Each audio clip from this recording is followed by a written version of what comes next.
লিউকোডার্মা অর্থাৎ লিউকো white derma ত্বকে যে কোনো সাদা দাগের সমস্যাকেই লিউকোডার্মা বলা হয়।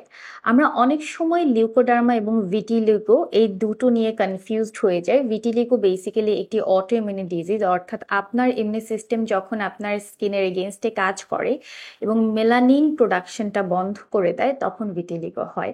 ভিটিলিগো লোকালাইজড এবং জেনারেলাইজড দু ধরনেরই হতে পারে, অর্থাৎ একটা জায়গায় অথবা জেনারেলাইজড অর্থাৎ দেহের বিভিন্ন জায়গায় ছোপ ছোপ যখন সাদা একটি প্যাচ আমরা দেখতে পারি তখন সেটাকে ভিটিলিগো বলছি। সেদিকে লিউকোডার্মা ইউজুয়ালি যে কোনো কারণেই যদি সাদা হয় তখন সেটাকে শুধু লিউকোডার্মা বলে থাকি।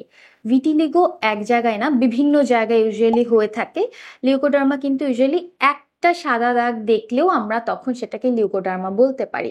ভিটিলিগো ইউজুয়ালি মানুষকে মেন্টালি এবং সোশ্যালি অনেক ডিপ্রেসড করে ফেলে। তাই আজকে আমরা কথা বলবো ভিটিলিগোকে কিভাবে আমরা ফাইট করতে পারি, অথবা ভিটিলিগো হলেও আমরা কিভাবে মেন্টালি এবং সোশ্যালি নিজেকে একসেপ্ট করে নিতে পারি। ভিটিলিগোর ক্ষেত্রে যখনই আমরা দেখছি মেলানিন প্রোডাকশন বন্ধ হয়ে যাচ্ছে, এটি আমাদের জন্য খুব ডিপ্রেসিভ হয়ে যায়। কিন্তু এটা আমাদের অবশ্যই জানতে হবে এটি কিন্তু ছোঁয়াচে নয়। সো আপনার আশেপাশে যারা আছে তাদেরও যে এই সমস্যাটি হবে এমন কিন্তু না। ভিটিলিগো নাকি লিউকোডার্মা এটি আপনি কিভাবে ডিফারেন্সিয়েট করবেন, সেক্ষেত্রে আরেকটি ছোট ট্রিক হচ্ছে ভিটিলিগো ইউজুয়ালি যে জায়গাটাতে নার্ভ এন্ডিং হয় সেই জায়গাটাতেই সাদা প্যাচেস হিসেবে দেখা যাবে। এছাড়া যদি হেয়ার ইনভলভমেন্ট হয় ভিটিলিগোর ক্ষেত্রে দেখবেন সেই হেয়ারগুলো সাদা হয়ে গেছে। সেক্ষেত্রে আমরা দেখি যে যে জায়গাটাতে ভিটিলিগো আছে সেই জায়গাটার হেয়ার কিন্তু একদমই সাদা হয়ে গেছে, যেটা লিউকোডার্মার ক্ষেত্রে হবে না। So this can B A differentiating point যে আপনার এই প্রবলেমটি কি ভিটিলিগো নাকি লিউকোডার্মা। এছাড়াও বিভিন্ন ধরনের ইনভেস্টিগেশনস আছে যা দিয়ে কিন্তু আমরা খুব সহজেই ভিটিলিগো নাকি লিউকোডার্মা অন্য কোনো কজ সেটিকে রুল আউট করতে পারি। এবং ভিটিলিগোর এখন অনেক আপডেটেড ট্রিটমেন্ট আছে।